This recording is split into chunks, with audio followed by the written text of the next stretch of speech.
Dear students, let's start today topic under nutrition and malnutrition।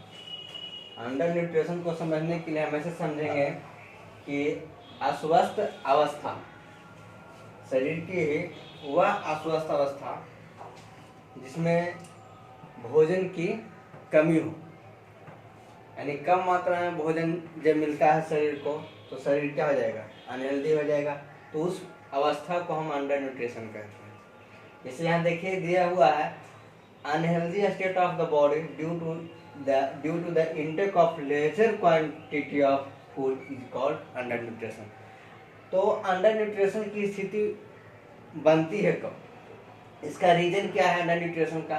तो under nutrition का reason है due to poverty, गरीबी के कारण। बहुत सारे लोग गरीबी के कारण पूरे भोजन नहीं कर पाते, अच्छी तरीके से भोजन नहीं कर पाते, उन्हें भोजन नहीं मिल पाता है। डेली का सुबह शाम दोपहर 3 टाइम का भोजन उन्हें नहीं मिल पाता है, तो वह ड्यू टू पॉवर्टी, गरीबी के कारण। दूसरा रीजन है due to the non ability of food.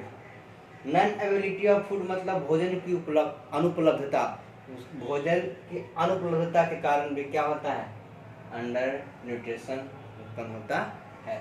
तो ड्यू टू पॉवर्टी क्या है, poor people quite often are not able to buy the required quantity of food। गरीब लोग आवश्यक मात्रा में भोजन की जो आवश्यक मात्रा होती है उसे खरीदने में सक्षम नहीं होते हैं। therefore they suffer from under nutrition, इसलिए वे अंडर न्यूट्रिशन से ग्रसित हो जाते हैं।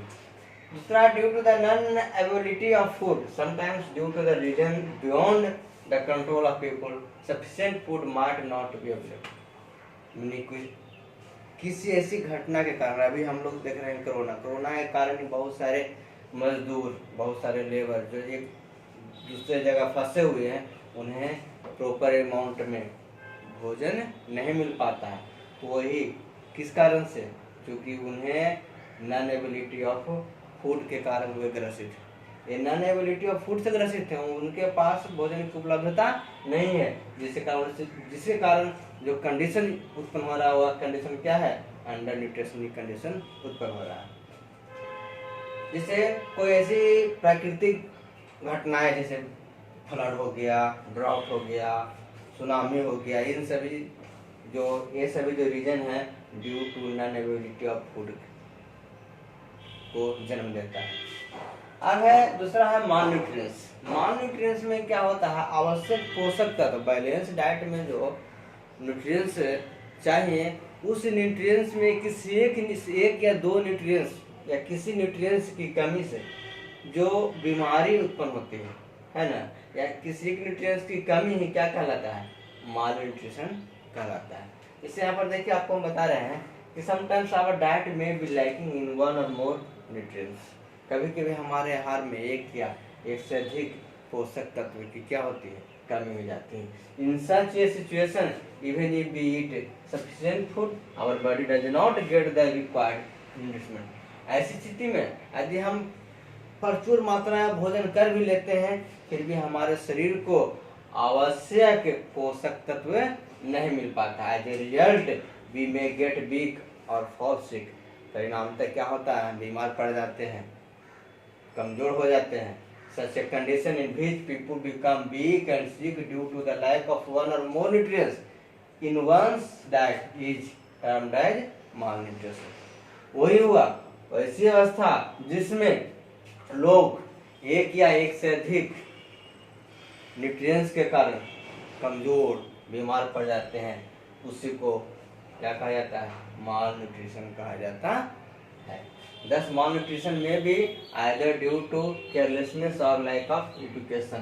यह जो malnutrition होता है या आपको शिक्षा की कमी के कारण या लापरवाही के कारण उत्पन्न होता है। यदि उसको पता नहीं है, शिक्षा जानकारी नहीं है कि हाँ हमें कौन कौन सा न्यूट्रिशन लेना चाहिए, उसके कारण भी ये होता है।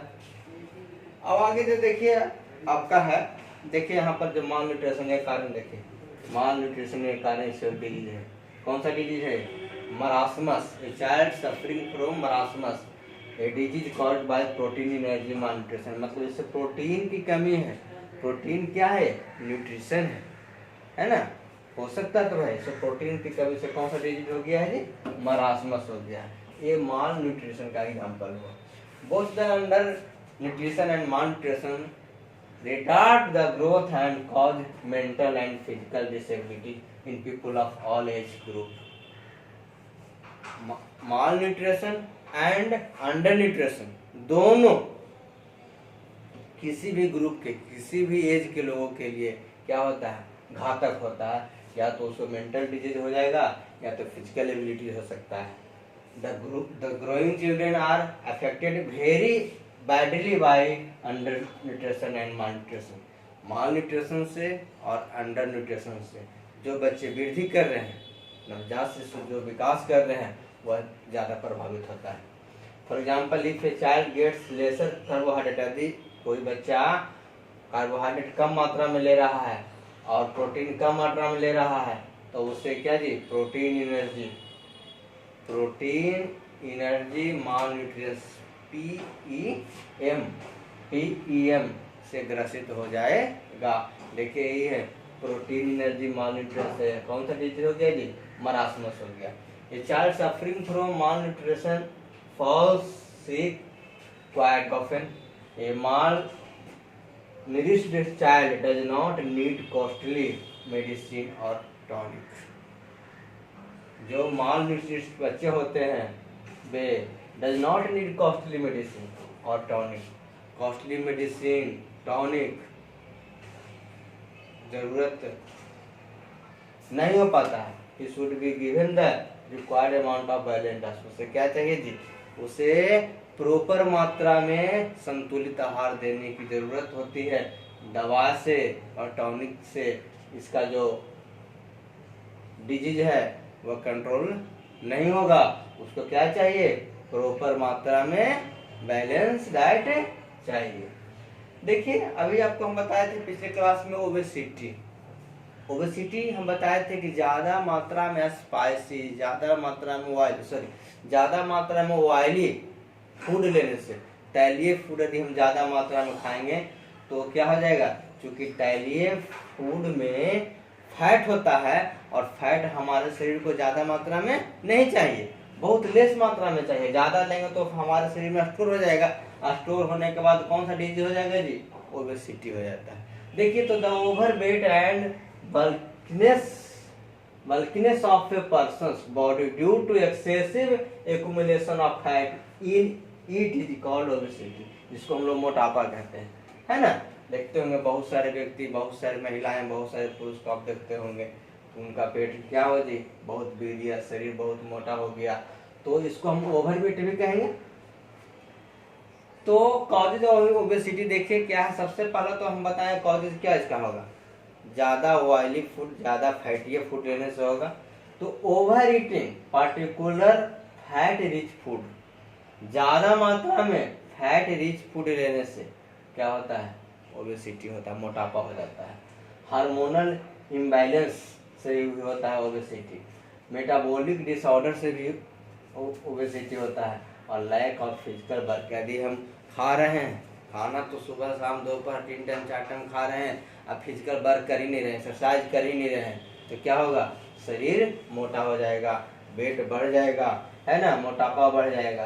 तो हमें क्या करना है जी, फिजिकल वर्क, एक्सरसाइज भी करना है। फिजिकल वर्क नहीं कर रहे हैं तो फिजिकल वर्क, देखिए किसान लोग खूब फिजिकल वर्क करते हैं, है ना, खेतों में बहुत सारे काज करते हैं।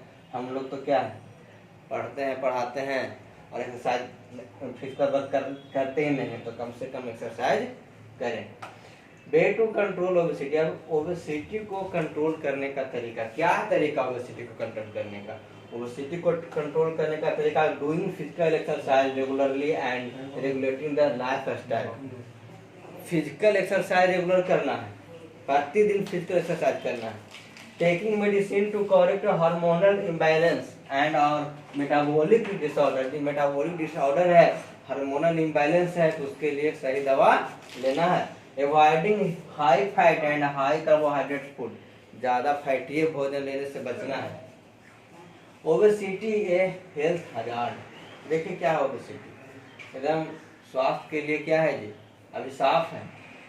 कैसे स्वास्थ्य के लिए हानिकारक है देखिएगा। Obesity is a serious health hazard. obese people are not active and may suffer from any of the following disease। जो लोग मोटापा से ग्रसित होते हैं वे एक्टिव नहीं होते हैं, ज़्यादा एक्टिव नहीं होते हैं, वे काम अधिक नहीं कर पाते हैं और जिसके कारण उससे बहुत सारी बीमारियां हो जाती है।